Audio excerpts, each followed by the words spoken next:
Dan yang paling baru tahun 2024 kemarin dilakukan survei lagi, sudah lebih dari 150 juta orang.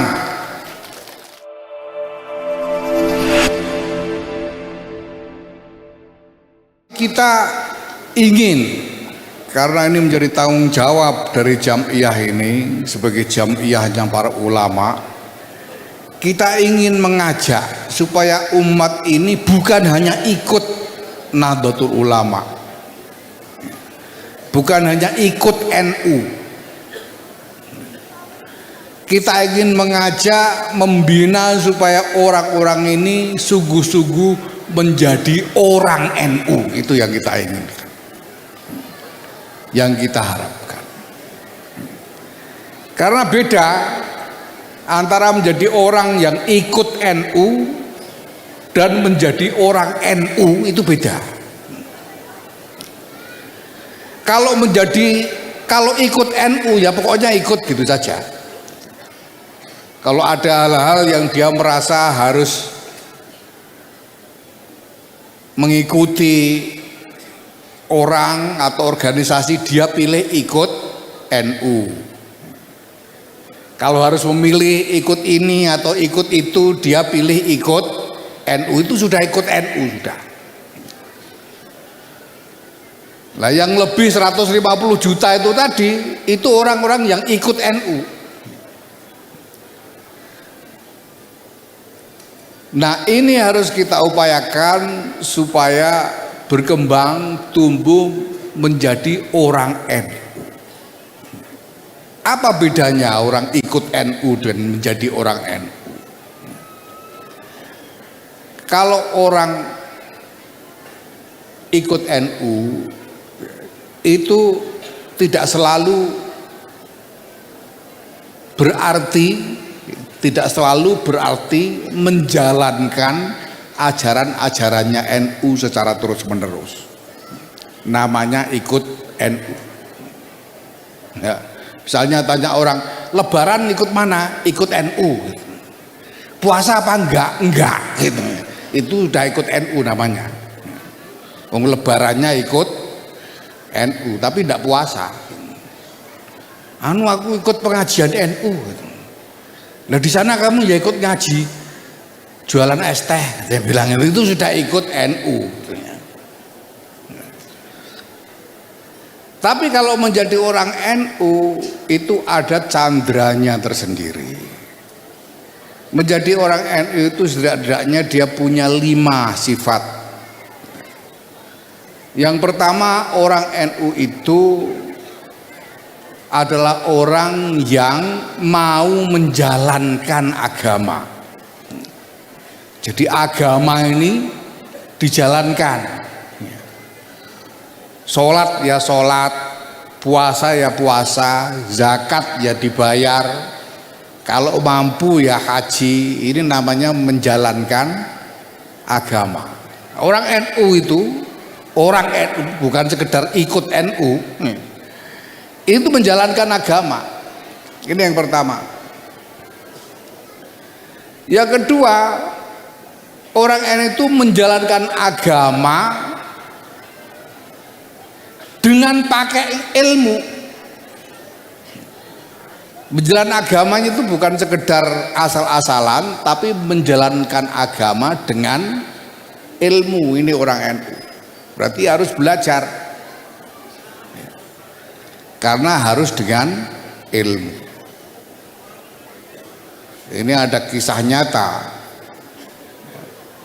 Ada orang daftar haji, lalu minta diajari sholat. Ditanya, lu sampai selama ini sholat apa enggak? Ya sholat, tapi ya saya tidak yakin sholat saya sudah benar apa belum, kita bilang. Nah, sampai udah bisa baca Fatihah? Bisa.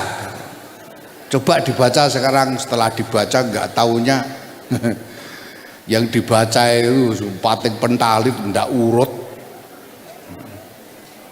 Pokoknya asal-asalan. Ditanya, sampean Fatihah kayak gitu itu belajar dari mana? Ya saya cuma dengar-dengar aja dari masjid, katanya. Jadi dia kelihatannya baca Fatihah tapi ya dengar-dengar aja karena nggak belajar dengan sungguh-sungguh. Nah ini namanya menjalankan agama tidak dengan ilmu. Ya alhamdulillah, lalu dia mau belajar.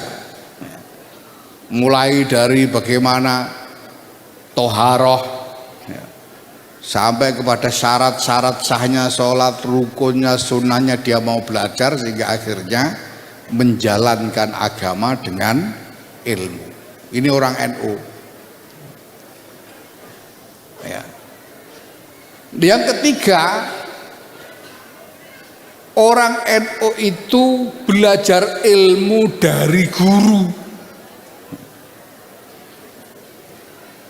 Orang NU itu ilmunya bukan otodidak, bukan belajar sendiri, nyari-nyari sendiri, tapi belajar dari guru. Nah gurunya ini punya guru, gurunya punya guru lagi, punya guru lagi, punya guru, sampai sambung kepada Sayyidina Rasulullah Muhammad Sallallahu Alaihi Wasallam. Ini namanya guru yang bersanad. Kiai Pondok Al-Fatah ini kalau ditanya semuanya pakai guru. Saya tahu sendiri, ini Kiai Syafiq Muslih ini masih sepupu saya dari Rembang. Dia belajar Quran, berusaha dengan guru sampai setoran hafalan ke Krapyak Jogja itu karena nyari guru. Sebetulnya ngapalkan sendiri kan bisa aja di sini.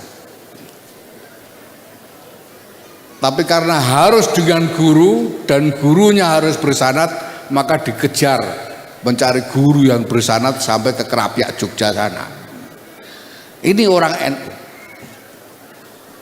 Ilmunya itu didapat dari guru, dan gurunya itu harus guru yang bersanad. Kenapa? Karena ilmu yang dipelajari itu ilmu agama. Kalau kita belajar ilmu agama itu berarti kita mengambil agama untuk diri kita. Nah maka kita harus memperhatikan dengan sungguh-sungguh dari mana kita mengambil agama kita ini. Seperti makalah dari Imam Ibnu Sirin, ala inna hadzal ilma din fanzuru amman ta'khuduna dinakum. Kalian ngaji ini yang kalian pelajari adalah agama. Ilmu yang kalian pelajari ini adalah agama. Maka hati-hatilah, perhatikan sungguh-sungguh dari mana kalian mengambil agama, dari siapa kalian mengambil agama.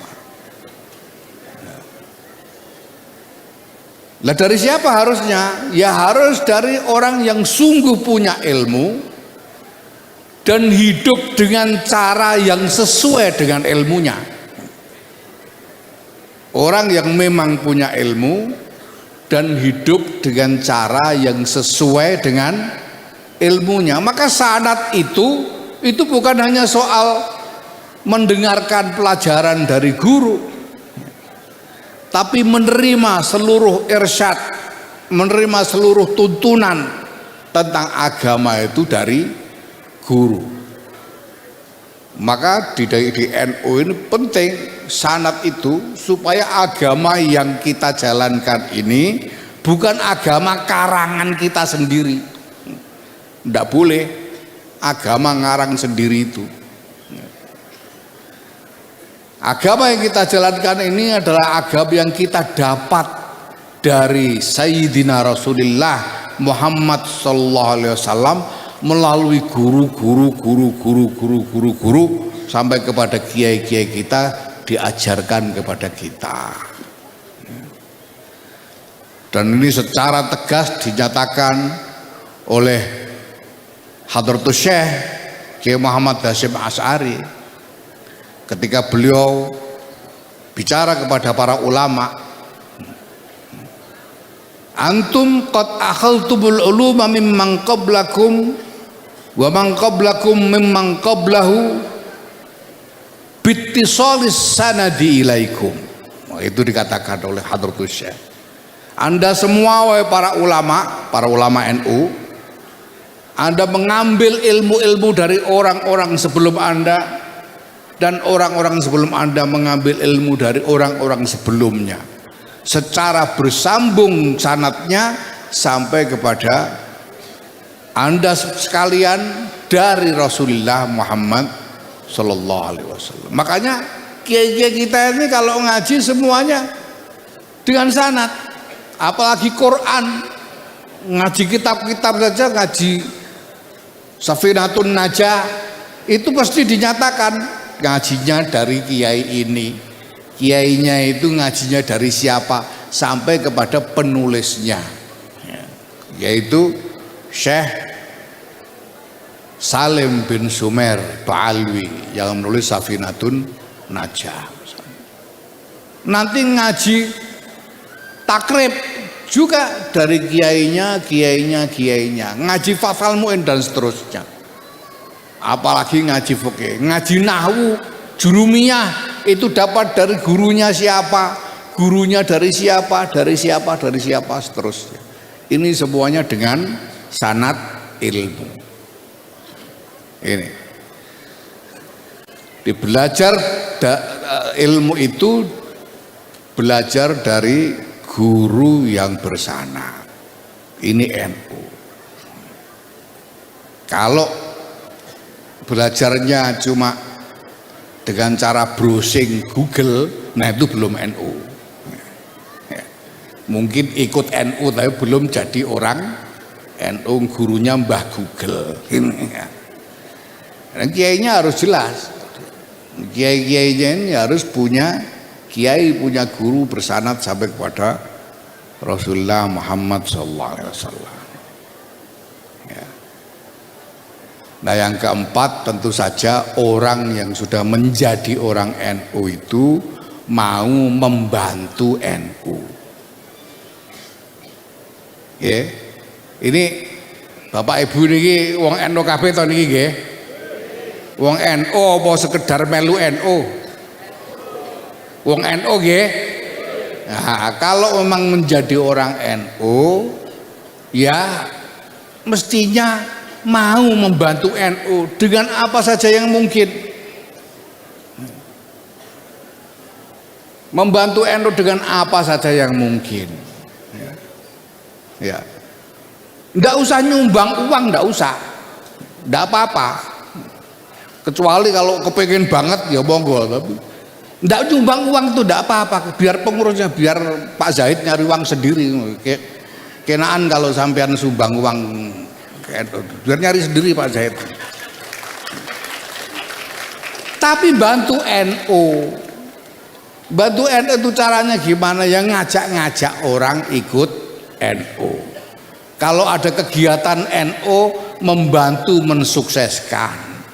Kalau ada undangan umum, ikut datang dan ngajak-ngajak orang datang, itu namanya bantu NU.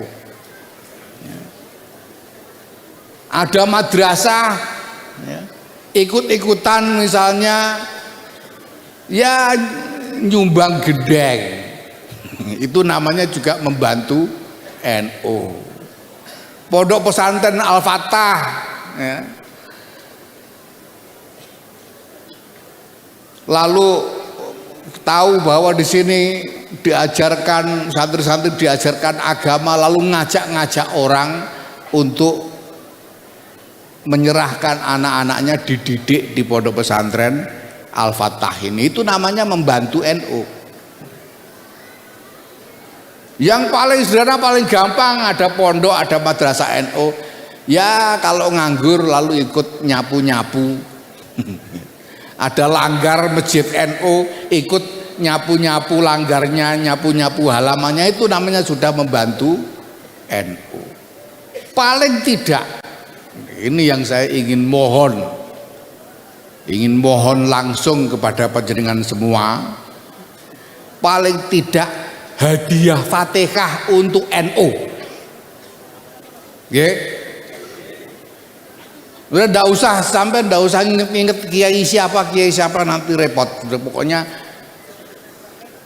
untuk kanggo NU Al-Fatihah ngoten mawon. Nggih.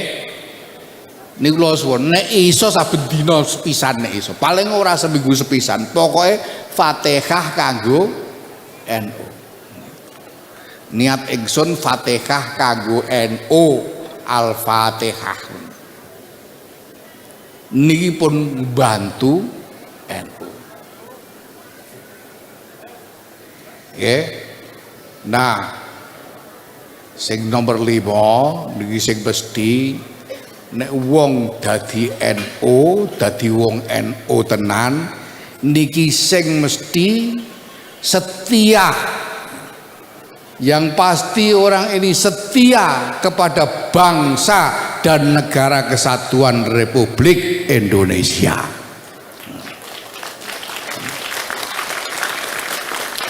Niki penting. Ya kalau ada orang kok ngajak bikin negara yang baru yang bukan NKRI, itu berarti bukan orang NU. Lo salatnya kuno tok Pak, kuno telah tetep orang NU. Ngejak gawe negara liya.